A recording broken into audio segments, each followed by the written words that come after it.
Hey and welcome to the MX-5 guide on Laguna Seca in iRacing. I'm happy to announce that all MX-5 guides are up to date now and live on the channel. You can find all of them in a playlist, which I will link in the top right and down below in the description. You can also find the link to our community Discord in the description, where I'm uploading all lap files which you can download, load into your sim and then drive against the very lap which you will see in this guide. When you are struggling, then this can help you to find your weak spots and find the last tenths. And last but not least, I'm also offering coachings. You can find more information about them in the description as well.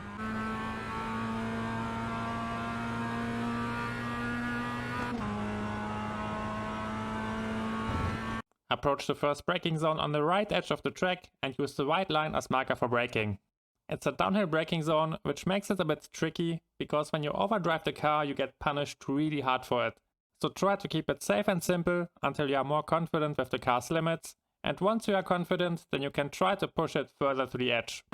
You should also use the runoff array here to get an even wider angle on your entry. It requires a bit of practice, but after a few laps you will figure out how far you can drive onto it without receiving an incident point.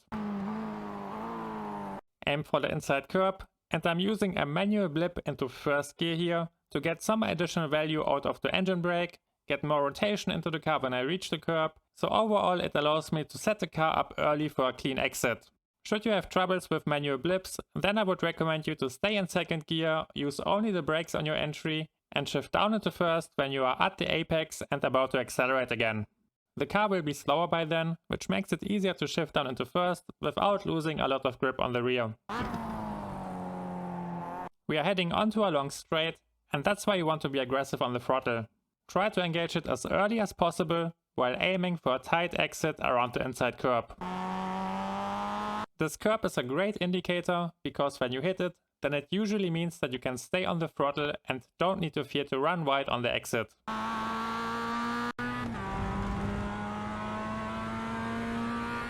There are two things which you want to keep in mind. Number one is to stay in second gear, because you have no benefits from shifting up. And number two is to drive onto the curb to get a wide entry and carry as much of your speed as possible onto the upcoming straight. You want to use the halfway point between the 2 and 100 meter boards as marker for braking, tap the brakes and adjust your speed for the upcoming right-hander. We are heading onto a long straight, which means you want to be extremely aggressive on the throttle and try to engage it as early as possible. And here, after many years, you can finally touch the raised red curb without immediately losing the car and going into the wall. When you avoid it, you get a slightly cleaner run, but when you hit it, as you can see it here, nothing happens. You can just accelerate over it and still hit a pretty decent exit.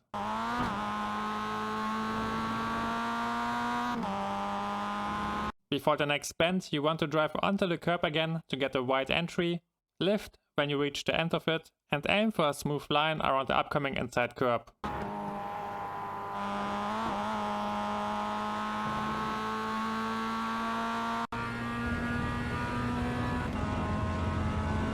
Drive onto the curb once again and use the white line on the right side as marker for braking.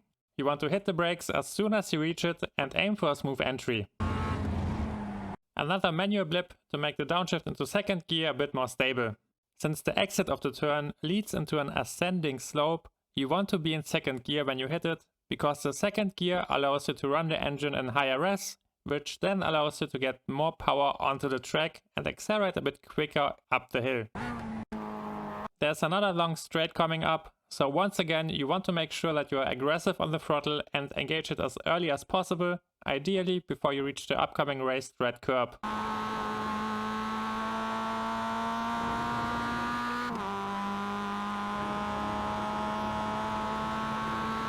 The next turn also became a lot easier compared to the past seasons. Simply drive onto the curb, use the 200 meter board as marker and lift, and aim for a smooth line.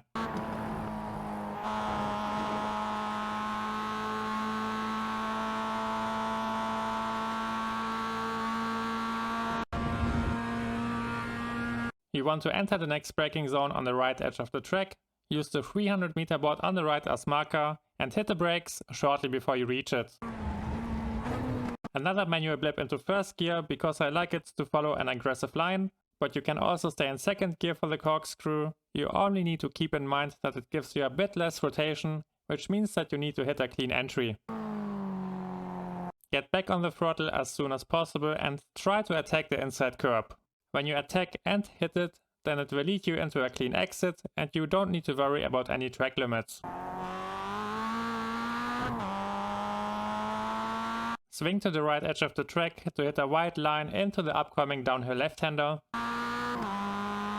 And lift when you reach the compression. The car loses some grip here anyway, so you might as well use the time to adjust your trajectory towards the upcoming inside curb.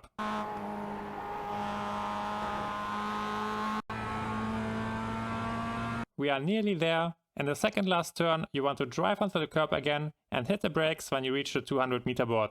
There's no need to shift, we will take the whole turn in third gear.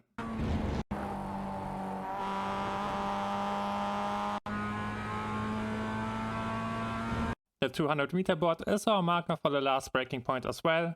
Stick to the right edge of the track, hit the brakes hard when you reach it and shift all the way down into first gear. Attack the inside curb, be early on the throttle and use the runoff at the exit to carry all of your speed towards the line. Have fun with the cockpit lap and please don't forget to leave a like when you enjoyed the guide. I wish you all the best for the next week and see you next time!